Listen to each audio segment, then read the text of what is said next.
What is going on, guys? Today I thought we'll have a look at the highest rated BPL team that you can currently put into the Premier League. So I've gone with a basic formation, 4-3-3, gets a nice amount of centre mids, gets obviously the left and right wing, and then also gets the striker, as well as having the generic back four. Obviously you could change this for a back three and make three better centre backs. A lot of the time left backs and right backs are not as highly rated.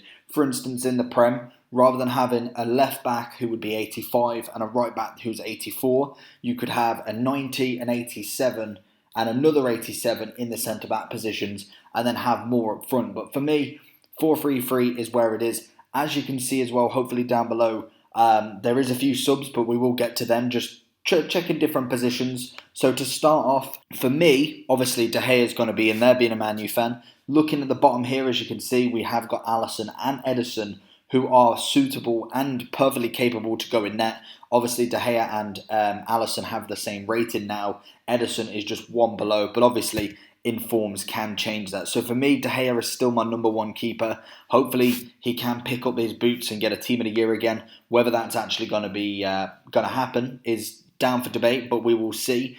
For the right back position, I'm going to go with Cancelo. I think he is going to be a massive one in this year's FIFA. I think he's going to be a huge one. Obviously, straight away he will get a one to watch going to Man City, but also you have got Azpilicueta at the bottom. You've also got Walker as well, who's another very good one.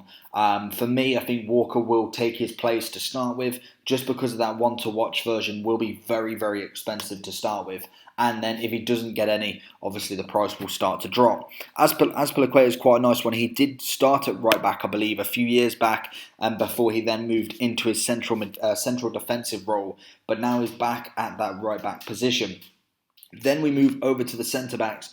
For my first one is obviously going to be big old Virgil Van Dijk. I will move him over to this position because obviously he's going to get a strong link there. But 90 rated Van Dijk, he is going to be massive in teams. A 90 rated centre back with his attributes, with his height, is going to be phenomenal in this game.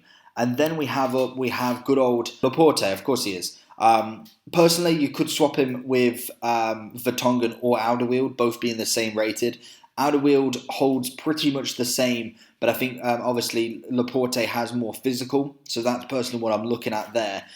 Same sort of pace. Obviously, you whack a shadow on him or anything like that, you'll definitely get that pace up, and he will link very, very nicely. Again, quite tall with Van Dijk. Going in at the left back role, we have got a massive boost for good old Robertson, 85 rated, strong link with Van Dijk as well. The best left back in the Prem at the moment, obviously with a gold card, fantastic rating for him. So that is a huge, huge one to go for. Then we have our first central midfielder, and it's no other than Pogba, of course it is. Absolutely incredible again. We will whack all of the midfielders in. We've got that, and then we have good old Kevin De Bruyne. So as you can see, we've got Pogba, Conte and De Bruyne. And before we just quickly go on, Digne was the second best rated BPL player in the left back position as an 83. The midfield, I've gone for David Silva and Eriksen. Also, you could have Fernandinho, who I believe is an 87, I want to say. And then it drops down to Fabinho, who's 85. Personally, I think Fabinho has been absolutely robbed there, at least of an 86, possibly even an 87, to be honest. But we've got 88 Pogba, 89 Conte, and 91 De Bruyne. Absolutely fantastic midfield there.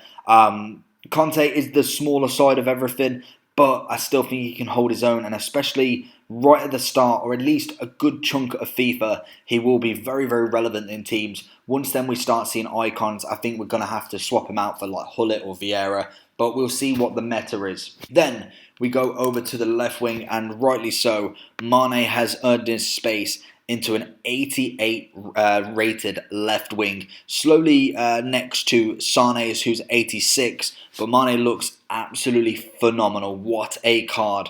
Then we have his counterpart on the other side, good old Mohamed Salah, 90 rated. What a fantastic card. And when he gets an inform, he'll already have a 91 rated card. Then that is going to be absolutely incredible. Hopefully we do see a striker version of him pop up as well, as I really, really rate him as a striker. Someone who's just going to get him behind. I think is absolutely fantastic at that. And his, obviously, partner, is going to be Sterling at an 88 rated. Again, another fantastic card regardless. And finally, we have up top the big man. He has been probably the best striker rating-wise in the Prem for so many years now. 89 rated Aguero, followed in the exact same rating as Kane.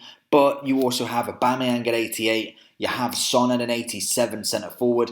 Son, for me, looks the best striker, personally. Aguero is definitely the best rating. But there's the team. It's going to cost a hell of a lot on the first week if you wanted to get a team like this. I think you're looking at a good 2 mil, maybe a lot more. Pogba's going to be at least $500,000. I think Salah, a lot of these players are going to be very expensive going into the week one, but we'll see how it goes. I think it's going to be a fantastic season again, and the Prem squad looks absolutely incredible. So let me know down below which one you'd like to see next. We've got the Bundesliga, we've got Liga, and we've got BBVA, and then we have Serie A. Let me know which one you'd like to see next. Make sure you give it a like, subscribe, and FIFA's out in 4 days.